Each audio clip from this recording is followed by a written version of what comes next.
You were never meant to become some flawless version of yourself. Healing isn't a race toward perfection. It's the slow, often painful process of shedding everything you became just to survive. You've been taught that getting better means being less emotional, more productive, less sensitive, more likable. But what if healing isn't about becoming better? It's about becoming real. Real enough to feel. Real enough to speak the truth. Real enough to stop hiding your wounds behind a smile. True healing isn't neat. It's messy, raw, and deeply human. It's not found in fixing what's broken, but in finally sitting with what hurts, without running, without numbing, without pretending. The goal was never perfection. The goal is presence. The courage to show up as who you are, not who you think you should be. Because becoming real is the bravest thing you'll ever do, and the most freeing. You can't heal while trying to be who you're not, because healing only happens in truth, and truth has no space in masks, performances, or personas. The moment you abandon who you truly are in order to be accepted, praised, or loved, you also abandon the parts of you that are asking to be healed. Most people don't realize that the version of themselves they've been showing to the world was built from fear. Fear of rejection, fear of failure, fear of not being enough. So they edit their personality, suppress their feelings, and chase versions of success that leave them hollow inside. Healing can't touch the parts of you that are hidden behind who you pretend to be. It needs your honesty, not the polished version, not the strong face you show to everyone. Just you, unfiltered, confused, real.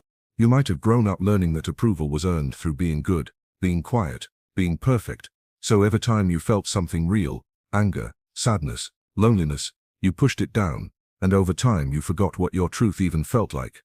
That disconnection becomes the very wound that festers silently in adulthood. The wound of not belonging to yourself. When you try to heal while still performing for the world, the healing becomes just another performance. You meditate, journal, read books, go to therapy, but underneath it all, you're still trying to be the version of you that's acceptable. You cry but only in private. You talk about your struggles but only when they've already been conquered. You say you're being authentic, but it's a curated authenticity, tidy, safe, digestible. The truth is, real healing asks for your presence, not your perfection. It wants the raw story, not the highlight reel. It wants the ugly cry, the shame-filled confession, the quiet admission that you don't have it all figured out. But if you're too busy performing for your parents' approval, your partner's validation, or society's praise, you'll miss the deeper invitation. The invitation to stop running, to stop pretending, to meet yourself exactly where you are. This is why healing feels so uncomfortable at first. Because the moment you start showing up as who you really are, everything that depended on your mask begins to fall apart. Relationships shift. Some people pull away. Your identity starts to crack. You're left wondering, if I'm not this role I've always played, then who am I? That uncertainty is terrifying. But it's also where real freedom begins. Because once you stop performing, you finally give your nervous system permission to relax. You don't have to keep scanning for approval. You don't have to keep managing everyone's perception of you. You just breathe and exist, and let that be enough. You can't force this. You can't rush it. Becoming real is a slow unlearning of everything you were taught to be. It's realizing that the version of you who feels deeply, who gets it wrong sometimes, who still has scars, is not someone to fix. That's someone to meet, and when you meet that person with kindness instead of judgment, healing begins. Because the lie that keeps you stuck is that you'll be worthy once you become better. But the truth is you're already worthy. It's the pretending that's keeping you unwell. Healing doesn't start when you become a new you. It starts when you stop trying to be someone else. And that means giving yourself permission to speak the truth even when your voice shakes. To admit what you want even if it disappoints others. To stop explaining, pleasing, performing, and simply be. So if you feel stuck, ask yourself, who am I trying to be for others? And what is it costing me? Because the price of pretending is your peace. And the only way back to yourself is through honesty. Brutal, liberating, radical honesty. When you finally allow yourself to be who you actually are, your body softens, your breath deepens. And healing, real, grounded healing, can begin. Numbness feels safe because it protects you from pain. But in doing so, it also cuts you off from life. You tell yourself you're fine, but you haven't actually felt anything in months. Not real joy, not deep sadness, not true connection, just this flat, dull in-between where nothing really hurts, but nothing really heals either. That isn't peace. That's emotional survival. And the cost of staying there is your aliveness, because what you've called coping is actually a quiet form of self-abandonment. A way of disappearing from your own life so you don't have to face what's real. This numbness is not a flaw in you, it's a wound, a defense. Something inside you decided long ago that it was safer to shut down than to stay open. Safer to feel nothing than to risk feeling everything. Maybe your emotions were never welcomed. Maybe your pain made others uncomfortable. Maybe you were told directly or indirectly that your needs were too much. So you learn to silence yourself. You learn to swallow the ache instead of speak it. Over time, that silence becomes a habit, and eventually it becomes who you think you are. But numbness doesn't erase pain. It just buries it deeper. And the longer it stays buried, the more disconnected you become. From yourself, from others, from any sense of meaning. You go through the motions. You smile when you're supposed to. You say I'm good when you're not. You keep everything surface level because going deeper might unravel something you're not sure you can handle. But that's the trap. Healing requires you to feel, and when you cut off the pain, you cut off the healing too. True peace doesn't come from avoiding your feelings. It comes from learning how to be with them, gently, slowly, honestly. Peace is born from integration, not suppression. From turning toward your wounds with compassion instead of fear. But to do that, you have to first recognize that your numbness is a sign, not a failure. It's your body saying, there's something here you haven't faced yet. And the only way out of it is through. You won't feel everything all at once, and you shouldn't. Opening back up to life is a gradual process.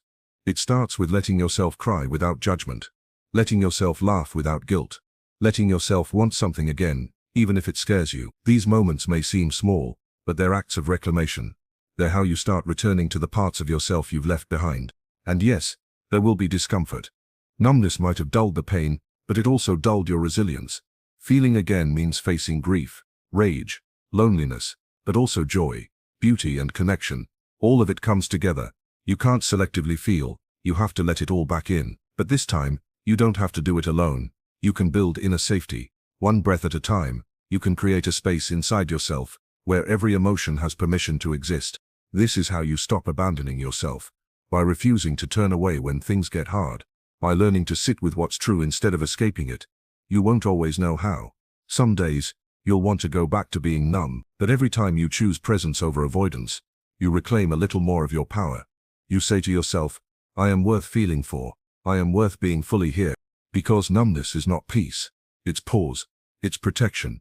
And at some point, what once kept you safe, becomes the very thing keeping you stuck. Healing begins when you stop confusing not feeling with being okay. When you realize that pain is not your enemy. Disconnection is, and the path home begins the moment you decide you don't want to live asleep anymore. So ask yourself, what have you stopped feeling? And who did you have to stop being to survive? Because underneath the numbness, you're still there, waiting, ready, willing to come alive again, the moment you choose to feel. We often chase healing as if it's a destination, a place where everything finally makes sense, where the pain stops, where we become the better version of ourselves. But real healing doesn't look like perfection. It's not a straight line upward. It's messy. It's contradictory. It's filled with moments where you fall back into old patterns, question everything you thought you knew, and wonder if you're even healing at all. The messy middle is the part no one talks about. The part where you're not who you used to be, but not yet who you're becoming. And yet this is where wholeness is born. You see, we've been conditioned to believe that growth is about getting rid of the parts we don't like. The sadness, the anger, the fear, the confusion. We're told to fix them, silence them, outgrow them. But what if healing isn't about removing those parts but about making space for them? What if wholeness comes, not from being polished, but from being honest? From learning to live in that space where the grief coexists with the gratitude, where the longing lives beside the joy, and where the doubt doesn't cancel out the hope. The messy middle is uncomfortable because it defies the stories you've been told. It doesn't give you the satisfaction of clear answers. It doesn't offer certainty. What it gives you instead is the chance to practice radical self-compassion, to show up for yourself as you are, without demanding you be anything else. That means sitting with the part of you that's still afraid, still insecure, still healing and not trying to push it away. It means learning to say, this too belongs. The truth is, the messy middle is the real work. It's where you build the muscles of emotional resilience. It's where you learn that peace isn't the absence of pain, it's the presence of acceptance. It's where you discover that you don't need to have it all figured out to be worthy of love, and that includes your own love. So many people give up in this stage because they think they're doing it wrong. They see the tears, the relapses, the confusion as failure. But those are actually signs of movement. It means you're waking up. It means you're no longer numb. You're in it. You're becoming. And becoming is never clean or quiet. It's chaotic. It breaks you open in places you didn't know existed. But it also invites you into a depth of self you've never accessed before. Don't rush through the middle. Don't shame yourself for still being in process.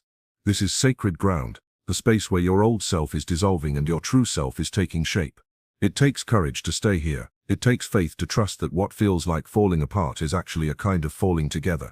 You are not broken. You are becoming real. Wholeness isn't a polished version of you with all your flaws edited out. It's you fully you, messy, complex, unfinished and still worthy. It's being able to look at your inner contradictions and say, I can hold all of this. It's finding peace not after the storm but in the middle of it, because you're not waiting for life to begin after you've healed. Life is happening right now in the middle of the questions, the chaos, the self-doubt.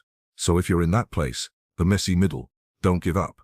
You are not lost. You are not failing. You are not behind. You are in the exact place transformation begins, and one day you'll look back and see that this was the most important part, not because you had it all together, but because you chose to stay. You chose to show up for the truth instead of the illusion. You chose to be real, and in doing so, you gave yourself the gift that healing was always about wholeness. We spend so much of our lives trying to fix ourselves, chasing confidence, chasing clarity, chasing a version of us that feels worthy, capable, healed. But what if the truth is, you were never broken to begin with? What if the real you, the one buried under years of shame, fear, performance and survival was always whole, always enough, and always waiting for you to return?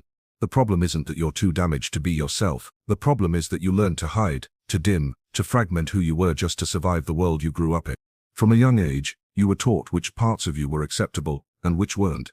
Maybe it was your sensitivity that got labeled as too much. Maybe your creativity was called impractical, your anger disrespectful, your tears weak. Over time you buried these parts, not because you were wrong, but because being fully you didn't feel safe. You traded authenticity for approval, wholeness for belonging. You began to wear masks, strong, polite, funny, smart, hoping that if you played your role well enough, you'd finally feel like enough. But the ache inside you didn't disappear, it just went underground. And that ache isn't proof that something is broken in you, it's proof that something real is trying to rise again. The truth is, your buried self never went away, it was just waiting for a moment when it could come back without fear. Every time you feel lost, disconnected, unworthy, it's not because you're flawed, it's because you've lost touch with the truest part of you. The part that doesn't need to perform, prove, or pretend. Healing isn't about adding something new to become whole. It's about removing what never belonged. The lies you were told about who you had to be. The roles you played to survive. The shame you carried that was never yours. The work is excavation, not construction. You're not becoming someone new, you're remembering someone ancient. The version of you that laughed without self-consciousness, cried without shame, dreamed without limits. The you that existed before you were told to shrink. This is why healing hurts, not because you're creating something new, but because you're peeling back the layers that suffocated your essence. It's painful to unlearn the idea that your worth depends on achievement, that love has to be earned, that strength means never falling apart. But as each false layer falls away, something extraordinary happens. You begin to feel yourself again, your intuition sharpens, your voice strengthens, your energy returns, you begin to breathe in your own skin. The world tells you to chase becoming better, but becoming better often means becoming more artificial. Becoming real means embracing all of you, the messy, the beautiful, the fierce, the tender. It means trusting that your deepest truths were never flaws,